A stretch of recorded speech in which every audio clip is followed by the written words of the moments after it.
বন্ধুরা সবাই কেমন আছো? আজকে চ্যানেলে ফার্স্ট আমার ফেস দেখে ভিডিও দিচ্ছি। তোমরা সবাই দেখতে পারতেছো আমার পিছনে একটা সুন্দর মনোরম পরিবেশ, একটা গ্রাম, সবুজ শ্যামল ছায়া ঘেরা। অবশ্য আজকে রৌদ্র নেই, ছায়া আছে সুন্দর। তাই আমাকে দেখতে কেমন লাগতেছে জানি না। আমি দেখতে অতটা সুন্দর না, আমি কোনো মেয়েও না। মেয়ে হলে সবাই অবশ্যই আমার ভিডিওটা বেশি বেশি দেখতে, লাইক করতে, শেয়ার করতে।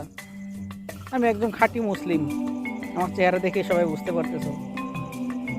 আশা করব সামনে আমার নতুন নতুন ভিডিও আসবে, সেই ভিডিও তোমরা দেখবা, লাইক করবে, কমেন্ট করবা, সাবস্ক্রাইব করবা। সেই আশায় আজকে রাখতেছি। খুব শীঘ্রই আমার নতুন ভিডিওগুলো আসবে, খুবই শিক্ষণীয়, কমেডি নির্ভর এবং লাইফ চেঞ্জিং স্টোরি। সবাইকে স্বাগতম নুরানি জার্নিতে। সবাই চ্যানেলটা সাবস্ক্রাইব করে পাশে থাকো।